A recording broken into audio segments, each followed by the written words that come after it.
Hey folks, I'm Howard Lux. I'm Jeff Bird. We are two orthopedic surgeons. We've known each other for over 20 years, and we have a lot of experience between the two of us, and we're sharing our knowledge with you on various topics in orthopedics, both the controversial and others that are more subtle. Today we're going to talk about the topic of partial thickness rotator cuff tears. Rotator cuff issues are common. We can have tendinosis or degeneration. We can have tendinitis or inflammation. We can have full tears where the tendon is separated, or partial tears where it's partially separated.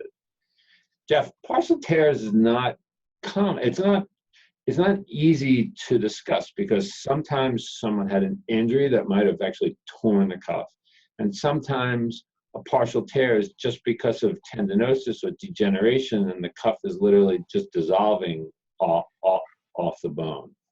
Exactly. Yeah. I mean, it's a difficult topic because, with the normal aging process, a lot of us, in fact, many studies have shown most of us will develop partial thickness rotator cuff tears.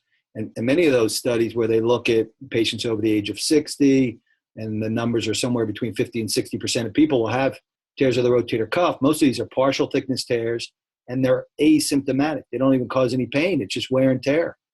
Right. And so when you diagnose a partial thickness cuff tear, and we could talk about even the difficulties with that, it's hard to know exactly whether that's as a source of pain, right, Howard? I agree completely. It's quite a challenge in the 40, 50-year-old and beyond. They come to your office and they have shoulder pain. You're not sleeping well at night. Oftentimes, if the exam doesn't show any weakness, do we have to get an MRI? Because we know what that MRI is going to find. Yeah, and then when you get the MRI, now you got a real problem because it's really hard, and hopefully this kind of talk will help people understand a little better. It's hard to talk those patients out of surgery because they're looking at you like you're crazy. I got a tear in my rotator cuff. You don't want to operate on me? Well, the problem is they probably have a tear in their other rotator cuff that doesn't bother them, and they probably had a tear in that rotator cuff before their shoulder hurt. So yeah, most of the time in the older patient. Now, in the younger patient, it's a much easier discussion, right? Correct. As I tell every 40 or 50-something sitting in my office, with shoulder pain, why they don't need an MRI, I start with the fact that no one our age has a normal MRI, period. Right. It's going to show tendinosis, it's going to show a partial tear, and it might actually show a small degenerative full thickness tear. So when we try to determine whether or not the cuff is the source of your pain, that's not the issue. The tricky issue is, what do we do for you? What's your first line therapy or treatment for, let's say, a 50-year-old, they come in, they're not sleeping well, they didn't injure themselves, or maybe it was a subtle slip or fall, pains on the outer side of the arm, and they went to their primary care doctor and they got an MRI. The MRI shows a small partial thickness tear. Yeah. So, well, the first part of I think any treatment starts with getting your patient aligned with you, and so it's a real long discussion usually about exactly what we're talking about.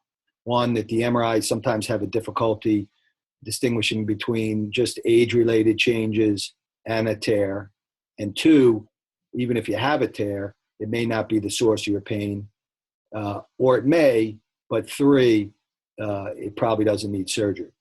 So once I get the patient to understand that a little bit, now we can start about how we're treating.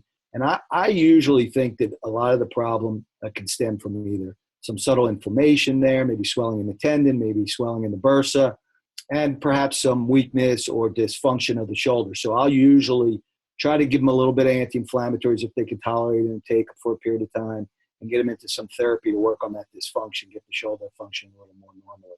And I think if you give it time, most of these patients come around and things work out without the need for it. Time is often your best friend and your worst enemy. If we wait long enough, a lot of these problems are going to go away. Tendinopathy or tendinosis, degeneration, is the cause of a lot of pains that we have in many of our joints and tendons.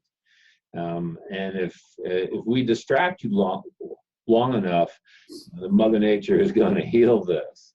So occasionally we might use injections. Oftentimes we will use physical therapy because it is effective. I know a lot of you look at us, cross-eyed and say, no, it doesn't work with me. I won't respond. But that's not true. It does work often. Now the tricky part is every now and then we're going to get 40-something, 50-something in, rotator cuff pain, partial tear, don't respond to injections and physical therapy. And they're 6 months out, the quality of life is miserable.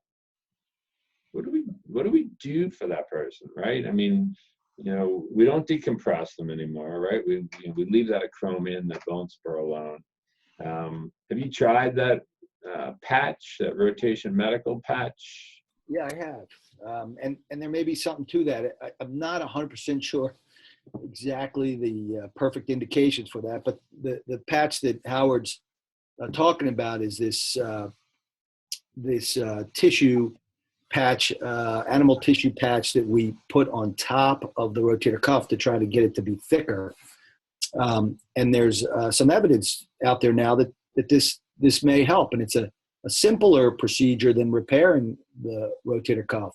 I guess the problem for me in when exactly to use the patch, and Howard's talking about the next step after non-operative treatment not helping, being surgery, is the tendon damaged enough that I need to do anything other than just smooth it down, or is the tendon so damaged that I actually need to repair it? And there's no specific indications on when you do smooth it down, repair it, or use the patch.